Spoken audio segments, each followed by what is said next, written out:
thank you for checking out my demo and review of my Kiesel Crescent. I ordered this guitar in late November of last year, and it arrived in late June. The estimated build time was quite a bit shorter than that, but some of the options I picked may have contributed to that wait, which was about 7 months.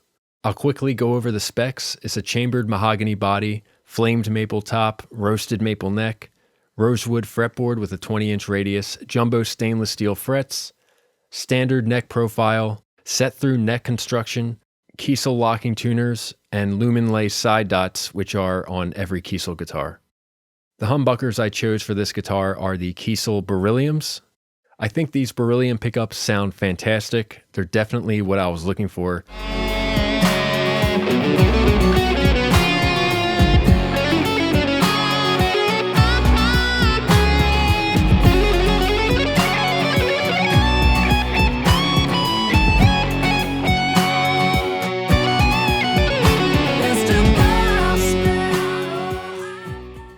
All of my other humbucker-equipped guitars have high output DiMarzios, so I wanted something different for this guitar. Later in the video, I'll do a clean tone demo with all 5 pickup positions, and my next video will be a much more thorough demo of the Berylliums, demoing clean and distorted tones with a few tube amps and analog pedals. The fretwork on this guitar is amazing, no rough edges at all, it feels very smooth. The upper fret access is pretty good. The only time my knuckle touches the inside of the bottom horn is when I play the 24th fret with my pinky.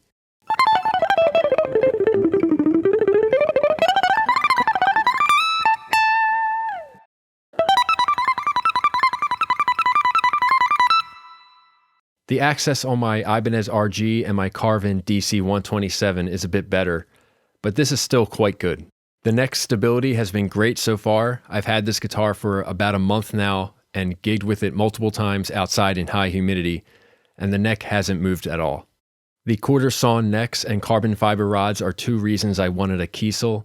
My 2008 Carvin DC-127 has the most unstable neck I've ever dealt with. Of course, Carvin wasn't using quarter sawn wood and carbon fiber rods in their necks back then, but the DC-127 was my main guitar for years. It sounds amazing, the upper fret access is very, very good, but it needs truss rod adjustments every week, sometimes multiple times a week. I haven't played it in a few months, but I know if I took it out of the case and checked it right now, it would be completely out of adjustment. Even Jeff Kiesel himself admitted on a live stream that some of his own Carvin guitars needed daily truss rod adjustments back in the day. Scott is asking, when did you guys start installing the carbon fiber rods in the necks? That would have been 2015. We switched over and added it to the whole line. It needed it. It really did. They needed it. I had guitars of my own that I'd have to do daily truss rod adjustments on.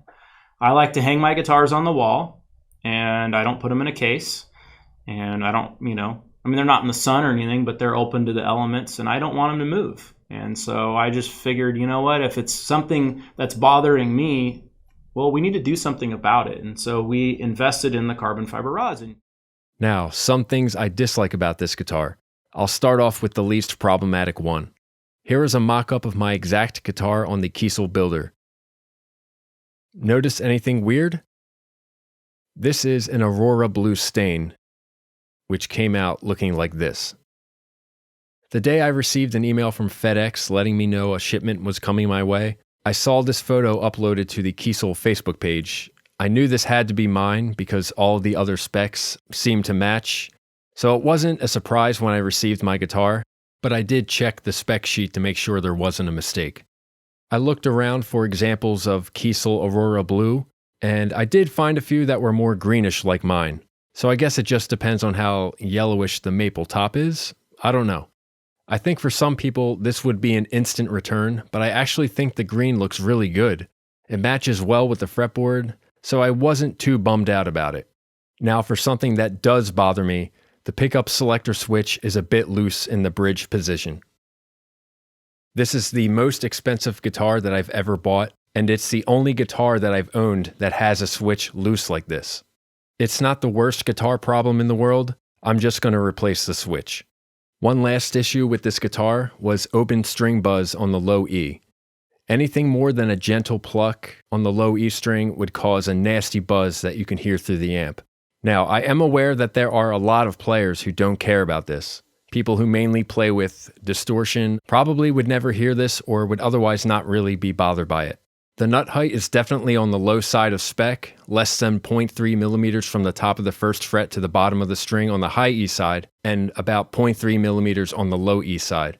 I used the super glue and baking soda trick to build up the low E nut slot and filed it down until the bottom of the string was sitting at 0.4 millimeters above the first fret. And now it sounds fine and is still a comfortable low action at the first fret. Speaking of string action, the guitar arrived with the action set nice and low. I measured it at 1.6 millimeters at the 24th fret on the low E side and 1.2 millimeters on the high E side, which is really low. My preferred setup is 1.5 millimeters at the 24th fret for all of the strings with a small amount of neck relief. Now, I will admit I'm extremely picky about my setup, so I can't say how much the average player would even care or even notice the open string buzz. Some of my guitarist friends consider me to have OCD about this stuff. I measure everything and use the same numbers for setting the action, neck relief, and nut height on all of my electric guitars. Overall, I'm pretty satisfied with my Kiesel. To me, the pros definitely outweigh the cons.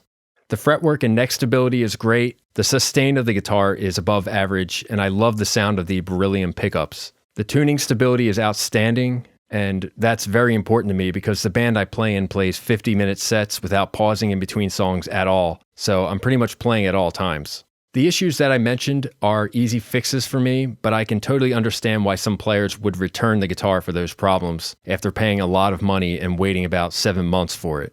Personally, I would not be willing to wait for a rebuild because of green versus blue, and the other issues that I pointed out. To me, they're not worth sending it back over when I can just fix them myself.